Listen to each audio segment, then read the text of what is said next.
अगर आप एकेडमिक या कॉलेज के स्टूडेंट हैं तो ये वीडियो सबसे ज्यादा जरूरी है आपके लिए। हाल ही में गवर्नमेंट ने academic bank of credit platform launch किया। इस प्लेटफॉर्म के अंदर जो आपके मार्क्स होंगे ना वो स्टोर होंगे, लेकिन किस फॉर्म में होंगे इसका मैं आपको एक एग्जांपल देता हूँ। सपोज कीजिए एक स्टूडेंट है और उसने दिल्ली की एक यूनिवर्सिटी में एडमिशन लिया। फर्स्ट ईयर उसने वहां पर क्लियर करा। अब वो चाहता है कि सेकंड ईयर वो हैदराबाद की किसी अदर यूनिवर्सिटी से कंटिन्यू करे, लेकिन क्या ये पॉसिबल है? नहीं है। अब सेकंड सिनेरियो समझते हैं। मान लीजिए एक स्टूडेंट है, उसने फर्स्ट ईयर क्लियर करा और उसके बाद पढ़ाई छोड़ दी। अब 2 साल 3 साल बाद उसने सोचा कि मुझे वापस से पढ़ाई करनी है। तो क्या ऐसा हो सकता है? नहीं हो सकता। तो इन्हीं सब खामियों को देखते हुए ये नया प्लेटफॉर्म लॉन्च हुआ है। जैसे मान लीजिए अगर किसी स्टूडेंट ने फर्स्ट ईयर क्लियर करा, तो ये फर्स्ट ईयर क्लियर होने के बाद जो भी उसकी मार्कशीट वगैरह रहेंगी उसके बेसिस पे उसके अकाउंट के अंदर क्रेडिट्स चढ़ जाएंगे। कोई स्टूडेंट ड्रॉप आउट हो जाता है तो उस केस में भी यही होता है कि जो भी स्टूडेंट ड्रॉप आउट हुआ होगा उसके भी पॉइंट्स एक सेव रहेंगे इस अकाउंट के अंदर, और उस अकाउंट के अंदर से जब भी वो एडमिशन लेने जाते हैं तो इनको रिडीम करके अपनी पढ़ाई जो है वो वहीं से कंटिन्यू कर सकते हैं जहां से उन्होंने छोड़ी थी। अब इसकी एक लिमिटेशन है, 7 साल के बाद ये जो पॉइंट्स रहेंगे अपने आप एक्सपायर हो जाएंगे और इनकी मान्यता रद्द हो जाएगी। और इसी के अंदर एक बात ध्यान रखना बहुत ज्यादा जरूरी है कि जिस भी आप कॉलेज में एडमिशन अभी ले रहे हैं या जिस कॉलेज में आप एडमिशन लेने वाले हैं, दोनों कॉलेजेस की मान्यता होना जरूरी है। अगर कोई सा लोकल कॉलेज होता है जो कि नेशनल लेवल पे वेरीफाइड नहीं होता है तो आपके लिए मुश्किल हो सकती है। इस एकेडमिक बैंक ऑफ क्रेडिट के अंदर एनरोल कैसे करते हैं? तो ये एक साइट है abc.government.in, streamline credit management, track and transfer credit from academic and skill based program. इसके अंदर जब भी आप रजिस्टर करेंगे तो आपको एक यूनिक अपार आईडी मिलेगी, जैसी एक आधार कार्ड आईडी होती है। इसके बाद आवर इम्पैक्ट देखें तो इसमें 33.71 करोड़ जो है वो स्टूडेंट्स इसके अंदर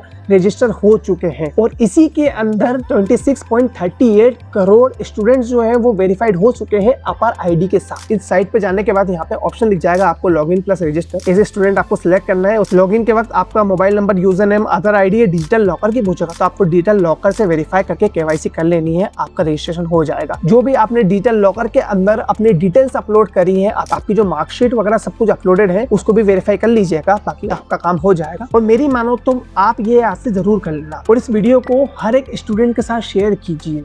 इसलिए कीजिए ताकि किसी का जो भविष्य है वो खराब ना हो जाए, और हर व्यक्ति को इस चीज की जानकारी दीजिए। तब तक के लिए जय हिंद, जय श्री राम।